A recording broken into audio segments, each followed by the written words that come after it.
आयुर्वेद के बारे में जानना। तो ऐसे ही मेरे एक मित्र थे, उनके घर चला गया, उनकी माँ को कैंसर था। तो मैं कहीं और काम करता था, तो हमारे पास एक प्रोडक्ट हुआ करता था नोनी एक करके, जो कैंसर को दूर करने का काम करता है, एंटी बैक्टीरियल भी होता है, बहुत अच्छा प्रोडक्ट होता है।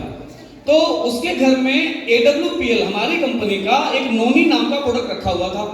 तो मैंने कहा ये क्या है? तो उसने कहा मेरी मम्मी का इलाज चल रहा है, तो किसी ने बताया है कि इस कंपनी का नोनी बहुत शानदार होता है। तो हमारे AWPL का जो नोनी है वो शायद 1200 रुपए के आसपास होता है, पर मैं किसी और संस्था का प्रोडक्ट बेचा करता था। उस समय क्या करता, खाली बैठा था, तो उसमें भी नोनी था। तो उसका नोनी 1008 रुपए में बाई वन गेट वन आता था, एक के साथ एक फ्री। तो मैंने उसको बोला तू पागल है, मेरा दोस्त है, मेरी कंपनी का नोनी कितना अच्छा है, 1008 में एक के साथ एक फ्री मिल रहा है। तो एक काम करना, क्यों 1200 रुपए में आधा लीटर का एक ले रहा है, इतना महंगा मत ले। तो उसने बोला ठीक है तो रख देना। तो मैंने फटाफट गया ऑफिस, मैंने अपनी कंपनी का वो नोनी उठाया और मैंने उसके घर पे रख दिया, एक के साथ एक फ्री। उस व्यक्ति ने 12-15 दिन बाद मुझे कॉल किया और कहा यार गणेश, यार ये ना एक नोनी तो मैंने इस्तेमाल करा लिया, खोल लिया था, या दूसरा सेफ रखा हुआ, इसे वापस ले लो। क्यों? यार सूट नहीं कर रहा है, वो मम्मी को ना पहले वाला ही अच्छा काम कर रहा है, वो पहले वाला ही इस्तेमाल करना चाहती है, वो वही आराम दे रहा है। तो वहां से ना दिमाग घूमना शुरू। मैंने कहा ये कौन सी कंपनी है भाई, इसका प्रोडक्ट काम कर रहा है। ऐसे बहुत सारी कहानियां लाइफ में हुई। मेरे गांव में एक टीचर थे, जो उन्होंने AWPL में ज्वाइन किया, कुछ 12-15 हजार का प्रोडक्ट लिया था। तो दोस्त उनका मजाक उड़ा रहे थे, अरे यार ये बस कंपनी में चले गए, 12-13 हजार का प्रोडक्ट कर दिया। तो मैंने बोला यार एक बात बताओ, मेरे दोस्त हो, ये AWPL में क्यों ज्वाइन कर गए? मैं जहां काम करता हूँ यार मेरे साथ कर लेते, हम में क्या कांटे लगे हैं? तो बोल रहा है नहीं वो बात नहीं है, लेकिन इस कंपनी का प्रोडक्ट अच्छा है, मैंने 12,000 का लिया था, मेरे बीवी को कुछ ऐसा दिक्कत था, मेरे मम्मी को कुछ प्रॉब्लम था, मैंने तो वो प्रॉब्लम सॉल्व करने के बावजूद भी दोबारा 12-13 हजार का लिया है। मैं संस्था में काम नहीं करता। मैंने कहा ये पहला आदमी है, काम नहीं कर रहा फिर भी प्रोडक्ट लिए जा रहा है। मेरा दिमाग दोबारा घूमा, मैंने कहा ये चल क्या रहा है। ऐसे मैं 2-3 लोगों से मिला और मैंने कहा यार कुछ तो है। उसके बाद मैंने देखा किसके साथ काम करा, तो मैंने वो एक बुक थी, मैंने बुक ली और उस बुक में देखा कि उसमें कुछ सीनियर लीडर्स के फोटोज थे। तो मैंने देखा उसमें डॉक्टर अमित दुबे मुझे लगभग टॉप पे नजर आए, बहुत सारे लोग थे, तो टॉप पे जब नजर आए तो मैंने देखा ये कौन है। तो मैंने बस YouTube पे उनका सर्च कर लिया। जैसे ही सर्च किया भाई साहब, एक के बाद एक वीडियो, एक के बाद एक वीडियो, फेसबुक पे गया तो वीडियो। मैंने कहा यार इनको तो मैं जानता ही, कौन इंसान है। अच्छा लकीली किस्मत वाला था कि वो इंस्टाग्राम पे नंबर मिल गया, कॉल किया, नंबर लग गया। लखनऊ में थे उस समय, लखनऊ बुलाया, तो लखनऊ तो मैं नहीं जा पाया। मैंने कहा आप रहते कहाँ हो? तो मैं दिल्ली में मिलता हूँ, मैं दिल्ली आ जाऊँ क्या? आ जाना। उन्होंने मुझे दिल्ली बोला, मैं दिल्ली चला गया और दिल्ली जाके मेरी पहली बार गुरुदेव से मुलाकात हुई। पहली बार मुझे समझ में आया इस इंडस्ट्री में अगर सफल होना है तो जिंदगी में सही प्लेटफॉर्म तो करना पड़ेगा। उन्होंने मुझे एक ही बात बताई कि इंसान जिंदगी में सफल तभी होता है जब उसे जिंदगी में 2 चीजें मिलेंगी, एक मेंटोर यानी मार्गदर्शक मतलब गुरु, और दूसरा प्लेटफॉर्म। जब तक सही प्लेटफॉर्म नहीं होगा तब तक कामयाबी मिलने वाली नहीं। मेहनत कितनी भी करो, गलत जगह मेहनत करोगे सफल नहीं होगे। नेहा कक्कड़ हम सब जानते हैं, गाना आज से पहले भी गाती थी, लेकिन कभी भी कोई उसे जानता नहीं था। जगरातों में बेचारी गाया करती थी, लेकिन जैसे ही उसे टीवी पर वो शो मिला, गाने का कंपटीशन, वहां उसने गाना गाया और आज नेहा कक्कड़ को घर घर में लोग जानते हैं। क्यों जान पाए? क्योंकि सही प्लेटफॉर्म पे गाना गाया, टैलेंट था। ऐसे ही हम में से बहुत सारे लोग हैं, टैलेंट भरा हुआ है। ऐसा नहीं है कि मेरे में टैलेंट नहीं था। अगर टैलेंट नहीं होता तो इतने सारे कॉर्पोरेट के साथ नौकरी नहीं कर पाता। सोचिए क्या गजब का टैलेंट था कि 2012 से नौकरी कर रहा था, 2020 के आसपास तक नौकरी करी, 8 साल में 15-16 लाख रुपए कमाया होगा। 8 साल में, 8-9 साल में 15 लाख, मैं मान लो 20 लाख मान लो। और क्या टैलेंट बदल गया मेरे अंदर कि 2023 में AWPL ज्वाइन किया, 1 जनवरी 2023 में। 2025 चल रहा है, अगर मैं अभी ओवरऑल इनकम बताऊं तो सिर्फ 2 साल में 70 लाख के आसपास का इनकम आ चुका है। 70। क्या टैलेंट बदला? गणेश तो तब भी वही था, गणेश AWPL में भी वही है। फर्क क्या पड़ा? सिर्फ प्लेटफॉर्म चेंज किया, सही मेंटोर मिले, और ये दोनों लोग जब मुझे मिले ना, जब दोनों चीजें मेरी जिंदगी में आई, लाइफ बदलना शुरू हो चुकी है। आप लोग भी उन किस्मत वाले लोगों में हो आज, जिन्हें सही प्लेटफॉर्म मिल चुका है और सही मेंटरशिप मिल चुकी है। मैं जानता हूं 2 साल पहले मैंने ज्वाइन किया था, मेरी किस्मत बदल गई। मैं गारंटी के साथ कह सकता हूं 2 साल बाद मिल लेना, लगातार 2 साल तक काम कर लेना, 2 साल बाद मुझसे मिलना, एक एक व्यक्ति की यहाँ बैठे हुए व्यक्ति जिंदगी ना बदल जाए तो मुझे बता देना, मेरा नाम बदल देना, हर व्यक्ति का जिंदगी बदलेगा। क्योंकि समय तो लगता है, रातों रात कुछ नहीं होता। अगर मैंने 2 साल में 60-70 लाख कमाया है तो मैं इतना तो जानता हूं यार, आप कितना भी कम करोगे ना काम तो भी 2 साल में 15-20 लाख आराम से कमा सकते हो। जसपाल जी को देखा कितना टाइम हुआ, 6 महीना हुआ है। 6 महीने में 10 लाख रुपए से ज्यादा का 10 लाख के आसपास का इनकम आ चुका है। ये है वो बिजनेस, 6 महीने में इतना इनकम आ चुका है। मैं अभी शाजापुर आया था 7-8 महीने पहले, एक व्यक्ति से मिला था, गाड़ी से आया तो मिला, बातचीत हुई, बेचारा ज्वाइन नहीं किया, आज आया था हमारे साथ में, कह रहा सर पता नहीं क्या है, कैसे करेंगे, पापा नहीं मान रहे। कोई बात नहीं। और 6-7 महीने पहले उसी समय जसपाल जी ने ज्वाइन किया, बेचारे के पापा नहीं मान रहे, आज तक 6 महीना हो गया, पापा मान नहीं रहे। आज भी आया था, 2-3 घंटे रुका और उसके बाद बोला थोड़ा काम है, जाऊं, मैंने कहा चले जाओ, चला गया।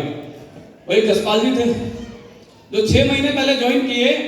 सोचने वाले सोच ही रहे हैं और कमाने वाले ज्वाइन करके कमा गए। एक बार ताली होनी चाहिए जसपाल सर के लिए। मुझे याद है जब मैंने इस काम को शुरू किया था, मैंने नई गाड़ी ली थी, उस समय 6-7 लाख की गाड़ी ली थी, क्योंकि वही था और बहुत बड़ा सपना था कार लेने का। तो एसके पाल जी मेरे साथ मेरी गाड़ी में बैठे थे। एसके पाल जी यहाँ बैठे हैं, मैं उनकी आंखों में डाल के बोल सकता हूँ, कहाँ बैठे हैं सर? ये बैठे हैं। ये इंसान मेरे को क्या बोल रहे थे पता है? सर ये बताओ क्या मैं भी आपकी तरह अपनी जिंदगी में कभी कार ले पाऊंगा? ऐसे सपने थे, मतलब भरोसा नहीं था कि जिंदगी में कार आ सकती है। मैंने क्या बात कर रहे हो सर, मन लगा के काम कर लेना, 1 साल तक होगी कि आप भी गाड़ी पे आ जाएंगे। मेरे तो 6 लाख की थी, सर की 10 लाख की है। 10 लाख की गाड़ी में घूम रहे हैं। जितेंद्र राठौर सर, मेरी 6 लाख की गाड़ी थी, 14-15 लाख की गाड़ी लेके आ गए। क्यों? क्योंकि ये बिजनेस अचीवमेंट दिलाता है। 2 साल में मैंने कहा जब टीम के लोग बड़ी-बड़ी गाड़ी ले रहे हैं तो मेरे को भी कुछ बड़ी-बड़ी गाड़ी लेनी चाहिए। फिर मैंने भी एक बीच में अभी 4-5 महीने पहले एक 20-22 लाख की गाड़ी मैंने भी परचेस कर ली। क्योंकि क्या करोगे पैसे का, पैसा आ रहा है, कुछ भी कर सकते हो। यंग एज पे आ रहा है ना, बुढ़ापे पे आता तो शायद मन नहीं करता, अगर 70 साल पे आता तो मन नहीं करता। मैं आपको बताऊं सोच कैसे बदलता है संगति से। क्योंकि मैडम ने बोला था कि सर आप आएंगे कुछ आपको सिखाएं। वैसे मैं क्या सिखाऊंगा, सब बहुत अच्छे लोग हैं, लेकिन मैं आपको एक सीख जरूर देना चाहूंगा आज। मेरी ही चीज से आपको एक सीख मिलेगा और वो चीज अगर आपने अपनी लाइफ में दिवा ली, मैं गारंटी दे सकता हूं।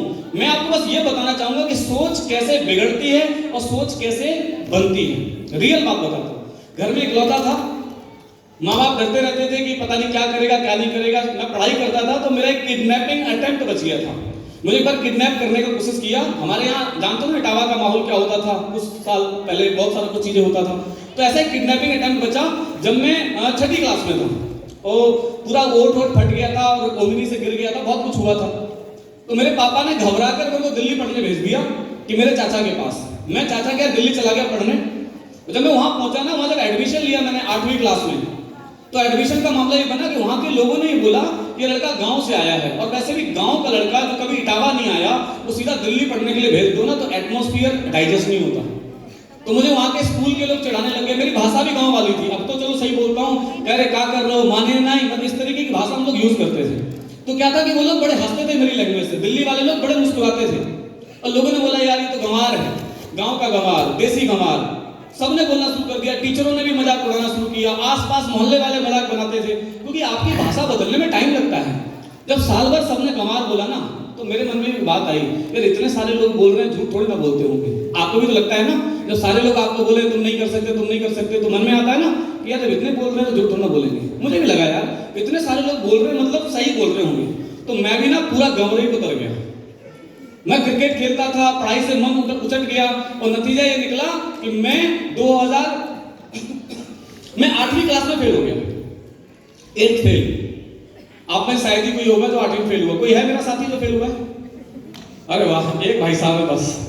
अरे एक मेरी बहन भी है, क्या बात है। टेंशन मत लेना, फेलियर देखो 70-70 लाख कमा रहे हैं, ठीक है ना, टेंशन लेने की जरूरत नहीं है, कोई दिक्कत नहीं है। मैं 8वीं फेल हुआ, दोबारा मैंने एग्जाम दिया 1 साल बाद, दोबारा मैं सेकंड अटेम्प्ट में पास हुआ। चलो कोई बात नहीं, बहुत बुरा लगता था। और फेल होना सबसे बड़ा दुख है। जो मेरे भाई बहन फेल हुए ना उन्हें पता होगा, मन में ही आता था ये धरती खुद जाए और उसमें डूब मरे। इतनी बेइज्जती हुआ करती थी फेल होने के बाद।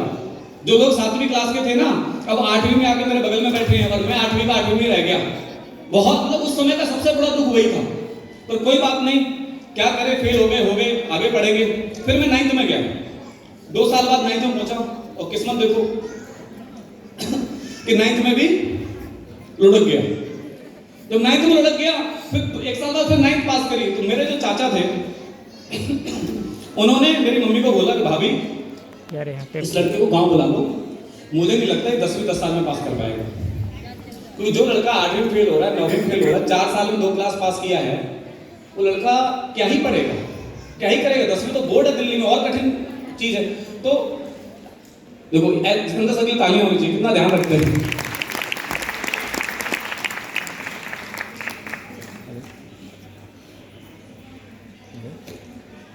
सॉरी। तो मैंने सोचा कि चलो ठीक है, मुझे भी लगा कि यहाँ रहूंगा तो मुझे किसी फैक्ट्री में नौकरी करनी पड़ेगी, मेरा 10वीं हो नहीं पाएगा। बट फिर भी कुछ लोगों ने बोला कम से कम 10वीं तो कर लो, क्योंकि ऐसे एडमिशन होता नहीं है गांव में। तो मैंने 10वीं करी। लकीली फेल तो नहीं हुआ, लेकिन कंपार्टमेंट आ गई। समझते हो ना, एक पेपर अगर खराब हो जाए तो कंपार्टमेंट आती है। मैथ में कंपार्टमेंट आ गई। कंपार्टमेंट आई, 2-3 महीने बाद एग्जाम हुआ, थोड़ी मेहनत करी, क्या हुआ, पर कुल मिला के किस्मत अच्छी थी कि मैं पास हो गया। लेकिन अंदर से इतना डाउट आया कि गणेश अब दिल्ली में नहीं रहना, क्योंकि यहाँ 11वीं 12वीं बहुत मुश्किल हो जाएगी। मैं वापस गांव में आया 2007 में। हमारे यहाँ जसवंत नगर इटावा में एक स्कूल है, चौधरी सुगर सिंह इंटर कॉलेज। मैं वहां आया और मैंने कहा यही एडमिशन ले लेते हैं, 11वीं में जो होगा देखा जाएगा। मैंने 11th में एडमिशन लिया। अब देखो यहाँ से मजा शुरू होता है। जब मैं दिल्ली से गांव आया ना, तो गांव के लोगों को क्या लगा कि लड़का दिल्ली से आया है, पढ़ने में होशियार होगा। ये कौन किसी को बताता है कि मैं फेल होकर आया हूं? ये तो मार्कशीट पे नहीं लिखा ना कि फेल हुआ है। तो लोगों को लगा मैं बड़ा होशियार हूं। मैं अपनी क्लासरूम में बैठा हूं, टीचर पूछते हैं हाँ आप बताओ। अच्छा आप बैठो, आपको तो पता ही होगा। अब मैं अंदर ही अंदर बोलूं गणेश कब तक ये पाप का घड़ा कभी तो फूटेगा। भाई इनको मालूम नहीं है अपन फेलियर आदमी, और मैं इनको क्या ही बोलूं। और मैंने किसी को बताया नहीं कि मैं फेल हो चुका हूं, मैंने नहीं बताया। देखो सक्सेस होने के बाद आदमी अपनी फेलियर की कहानी भी सुनाता है, लेकिन अगर मैं आज सक्सेस ना हुआ होता ना तो शायद बता नहीं पाता, शर्म आती बताने में। लेकिन आज बता पा रहा हूं, आप भी सुन पा रहे हो, ठीक है। अब उस समय क्या कहानी घटती है कि मेरे को प्रिंसिपल रूम से कॉल आता है। प्रिंसिपल बुलाते हैं गणेश को नीचे भेजो। मैं नीचे गया, प्रिंसिपल सर बुलाते हैं, देखिए मिलिए, हमारे ये गणेश दुबे जी हैं, दिल्ली से पढ़ने आए हमारे